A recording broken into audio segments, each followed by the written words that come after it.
बर' news नायगिरि गासिबो रायजो राजानिसिम गोजोननाय बावहरनायजों लोगोसे दिनैनि गोदान भिडिअआव बयखौबो बरायबाय।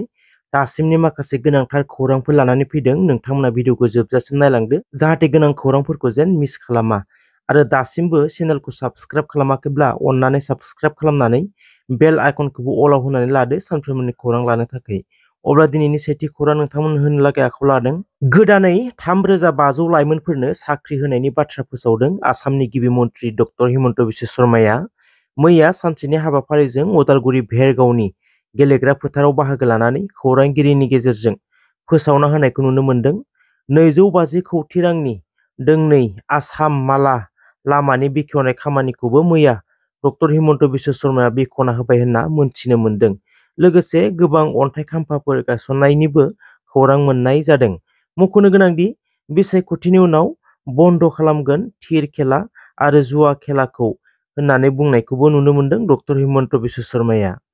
मिरु बर' थुनलाइ आफादनि नेहाथारि नीलकान्त गयारीखौ लाइजामनि गेजेरजों सिगिनाय सुबुंखौ माब्लाबाबो नागारा आरो माब्लाबाबो निमाहा होआ। मैया 19थि चिरां जिल्ला बर' साहित्य सभानि गेवलां मेलाव बाहागो लानानै रनजित बसुमतारिया बुंदों। जाय सुबुङा मिरु बर' थुनलाइ आफादनि नेहाथारि नीलकान्त गयारीखौ सिगिनाय लाइजाम हरदों बे सुबुंखौ माब्लाबाबो नागारनाय नङा आरो बिथांखौ माब्लाबाबो निमाहा होनाय नङा होननानै बुंदों। लोगोसेनो बिथांखौ नायगिरगासिनो दं होननानैबो बुंनायखौ नुनो मोन्दों। नगावनि हाम हस्पिटालाव दुंहाव थासारि। सासे पेसेन्टआ नगावनि हाम हस्पिटालाव फाहामथाय लानो थाखाय थांदोंमोन। डक्टरजों एसामिस राव रायज्लायनायाव बुजिलायैयाव दान्थे बिदान्थे जालायो होनना मोनथिनो मोन्दों। मोनथिनाय बायदिब्ला डक्टरआ एसामिस राव रोङा। এইটো আচলতে বদৰুদ্দিন আজমল সাহেবে যেনেকুৱা ইংৰাজী ভাষা বুলি তেওঁলোকে বা সিৰাজুদ্দিন আজমল সাহেবে সেইটোৰ প্ৰভাৱ ইয়াত পৰিছে নেকি? তেওঁলোকৰ ডক্টৰখিনিয়ে অসমীয়া ভাষা বুলি নাজানে, যেনেকুৱা সিৰাজুদ্দিন আজমল সাহেবে অসমীয়া ভাষা নাজানে। ঠিক সেইদৰে আজি আমাৰ অসমীয়া ভাষাৰ কোৱাৰ কাৰণে আমাৰ এজন লোকক তেওঁলোকে এনেকুৱা আক্ৰমণ কৰিছে। চাওক, এইটো আমি ন্যায় বিচাৰিছোঁ। য'তে ন্যায় নাপাওঁ আমি এইখন আজমলৰ ইয়াতেই প্ৰতিবাদ কৰিম গণতান্ত্ৰিকভাৱে। পেচেণ্টখিনিয়ে অসমীয়া ভাষাত পাতিছিলে, কিন্তু ডক্টৰজনে অসমীয়া ভাষাটো নাজানে আৰু নুবুজাৰ কাৰণে তেওঁ আক্ৰমণ কৰি দিছে।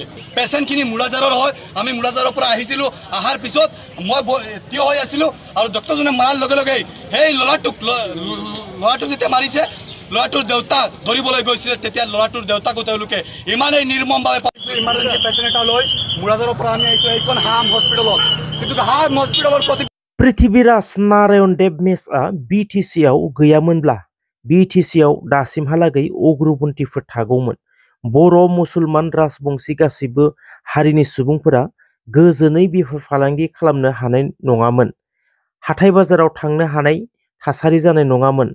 बे बाथ्राखौ बुंदों पृथ्वीराज नारायण देव मेसआ खौरांगिरि मेलनि गेजेरजों बुंदों। फैगौ लकसभा बिसायख'थियाव बिपिएफनि जानानै सोर बिजाथि जामारगोन दासिमाव रोखा खालामनानै होआखै। नाथाय रायजोफोरनि सिगाङाव आरो ससियेल मिडियाआव खाम्फा बरगयारी बिथाङाबो बुंना लायो आंनो बिजाथि जागोन होननानै। फारसेथिं पृथ्वीराजआबो बुङो आंनो जागोन होननानै। बिपिएफनि सापर्टार रायजो राजाफोरा कमेन्टआव बुंहरदों सोरखौ सापर्ट खालामो। ৰাইজে মোক কিয় ভোট দিব লাগে সেই প্ৰশ্নটো উত্তৰ মই আজি নিদিওঁ। ইলেকশ্যন যেতিয়া ঘোষণা হ'ব মই কেম্পেইনৰ মাজত ৰাইজৰ ওচৰত গৈতো মই কমেই যে মোক কিয় ভোট দিব লাগে, কিন্তু মোক ভোট কিয় নিদিব ৰাইজে সেইটোৱে মই প্ৰশ্নটো কৰিব বিচাৰিছোঁ। যে পৃথ্বীৰাজ নাৰায়ণ দেৱ মেছে কি বেয়া কাম কৰিছে যে পৃথ্বীৰাজ নাৰায়ণ দেৱ মেছক ৰাইজে ভোট নিদিব? মই ভোট কিয় দিব এইটো ভবাই নাই, কাৰণ মই ভোট কিয় দিব লাগে তাৰ কাৰণে বহুত ইছ্যু আছে। সেইকেইটা আমি মেনিফেষ্টত ঘোষণা কৰিম চিৰিয়েলি, যে manifest number 1, manifest number 2, issue number 3, issue number 4। কিন্তু মই পাৰ্চনেলি কৈছোঁ যে ৰাইজে মোক কিয় ভোট নিদিব? না পৃথ্বীৰাজ নাৰায়ণ দেৱ মেছে কেতিয়াবা চুৰি ডাকাইতিৰ কেছত জেলত গৈছে, না পৃথ্বীৰাজ নাৰায়ণ দেৱ মেছে কাকবা মাৰ্ডাৰ কৰিছে, না পৃথ্বীৰাজ নাৰায়ণ দেৱ মেছে কাকবা দাবী ধুমকি দি পইচা লৈছে, না পৃথ্বীৰাজ নাৰায়ণ দেৱ মেছে হাতত বন্দুক ধৰি কাকবা ভয় খুৱাইছে। ওলোটা পৃথ্বীৰাজ নাৰায়ণ দেৱ মেছৰ কাৰণে আজি বিটিচি অঞ্চলত সকলো জাতি বড়ো, অবড়ো, জনজাতীয় লোকে শান্তিত আজি উত্তৰ অঞ্চলত বজাৰ কৰিবলৈ সক্ষম হৈছে। আজি ৰাজবংশী, আদিবাসী, মুছলমান ভাইসকলে শান্তিত বজাৰ কৰিবলৈ সক্ষম হৈছে, হাট বাজাৰ বিজনেছ কৰিবলৈ সক্ষম হৈছে। কাৰণ এই পৃথ্বীৰাজ নাৰায়ণ দেৱ মেছ নাথাকিলে হয়তো সেই উগ্ৰপন্থী সংগঠনৰ ৰজন জননী এতিয়াও বিটিচিত থাকিলহেঁতেন আৰু কোনো এটা জনগোষ্ঠীয় লোকে শান্তিমতে বজাৰ ঘাট উন্নতি কৰিব নোৱাৰিলেহেঁতেন। গতিকে মই ভাবোঁ মোক ভোট নিদিয়াৰ কোনো প্ৰশ্ন নাথাকে, বৰং দিয়াৰ কাৰণে বহু ইছ্যু থাকিব। সেই সময়ত বিস্তৃতভাৱে যেতিয়া মেনিফেষ্ট উন্মোচন কৰা হ'ব আপোনালোকক ভালভাৱে জ্ঞাত কৰি দিয়া হ'ব बे गासैबो खोथाखौ जुदि आं माने नोंथांमोननि प्रेसनि सिगाङाव बुंनांगौ ताहले राजखान्थि जिनिसा मा राजखान्थि बा पलिटिक्स जिनिसा मा बिटिआर एकर्डनि 5.3 दफा बायदियै फरेस्ट राइट एक्ट 2006 बायदियै लेन्ड एन्टाइटेलमेन्ट होनाय हाबाफारि दिकियाजुलि समस्तियाव मैया थामथि खेबनि थाखाय 1204 नखरफोरनो हानि फोरमान बिलाइखौ राननानै होयो बे हाबाफारियावनो मिरु एबसुनि आफादगिरि दिफिन बर'आ बाहागो लानानै माखासे गोनां बाथ्राफोर बुंनायखौ नुनो मोन्दों सनितपुर आरो बिश्वनाथआव बर' ट्राइबेल सुबुङा सासेबो थालाङा जासे हानि मोनथायखौ मोनगोन जुदि सासे थालांब्लाबो बेनि थाखाय खामानि मावगोन होनना गोख्रोङै बुंदों मिरु एबसुनि आफादगिरि दिफिन बर'आ बेजोंनो लोगोसे सनितपुरनि बालिपारा ब्लकआव आहम गरखा कुच राजबंशीफोरनो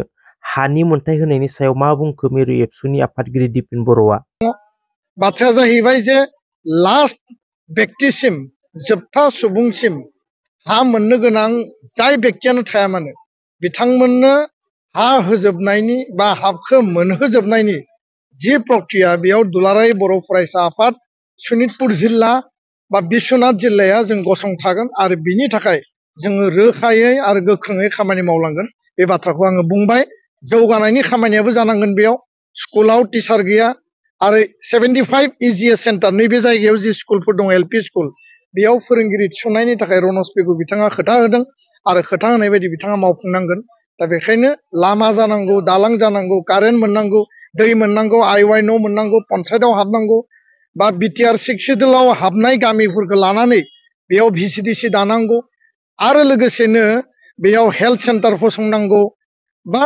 जेसेबांखिनि अरुणोदय आसनियानो जा जि आसनियानो जा गासै बिथिंनि जौगानायखौ रायजो राजाया मोननांगोन गोरिब गुन्द्रानि जि थांना थानायनि जिउआ रोखा जानांगोन जौगानांगोन आरो बेखायनो हाया जोंनि प्राइमारि फान्डामेन्टेल जि अधिकार हा गैयाबा ट्राइबेला बर'फोरा सन अफ दा सयला मिनिंलेस आरो हाया जोंनि प्रायर मोनसे जोंनि माने सम्पति आरो बेखायनो हा होनाय खामानिया दिनै थार्ड फेजआव हाबबाय फैबाय थानाय समाव आद्रा थानाय गासै जेसेबां हाजार गैया मानो होजोब होनांगौनि थाखाय जों खामानि मावगोन बे बाथ्राखौ स्पष्ट बुंबाय गोजोन्थों बालिपारायाव जि मोनसे ट्राइबेल बेलेन्स ब्लकनि आन्दाराव जिहेतु मोनसे मरान मथकफोरनो मोनसे हानि मोनथाय दा आं नुदों बेयाव जे आहम गरखा आरो लोगोसे कच राजबंशी मोनथाम कमिउनिटिखौ बालिपारा जि ट्राइबेल बेल्ट दङ बेयाव बिथांमोननो रेस्ट्रिक्टेड मा होनना बुङो प्रटेक्टेड क्लास हिसाबै रेस्ट्रिक्टेड नङा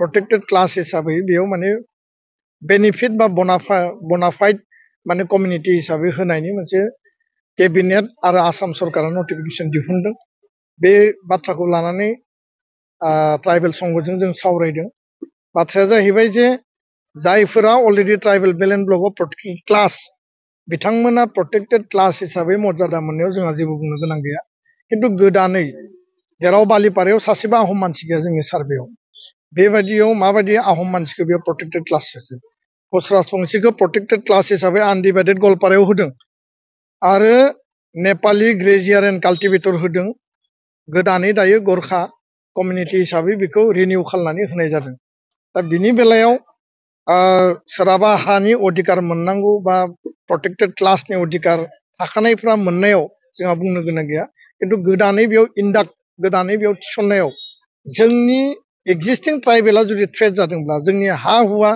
जुदि एनक्ल'ज जादोंब्ला थ्रेटेनिं जादोंब्ला बिनि सायाव सरकारा जबाब होनांगोन रिप्लाइ होनांगोन आरो सरकारखौ जों दाबि दैखाङो बेलेन्स ब्लकआव जि एनक्ल'जमेन्ट जादों 4 लाख बिगा हा गुवाहाटि हाइकर्टआ जि रायदान होदों बेनि एभिक्सननि खामानिखौ सरकारा मावनांगौ खालि प्रटेक्टेड क्लासखौ बारायबाल' जाया एभिक्सननि खामानिखौबो मावनांगौ होननानै जोङो दाबि दैखाङो आरो बिनि सायाव अफिसियेल मा प्रसिडियर मा जादों ट्राइबेल संघ सिसिट'आ जों रायलायबाय थादों आरो बिनि उननि पर्यायाव जोङो माखासे खामानि मावगोन थेंक इउ स' माच रायजोफोर जायफोरा भिडिअखौ जोबजासिम नायजोब्बाय भिडिअखौ मोजां मोनोब्ला मोनसे लाइक खालामदो आरो चेनेलाव गोदानब्ला साबस्क्राइब खालामनानै बेल आइकनखौबो अलाव होनानै लादो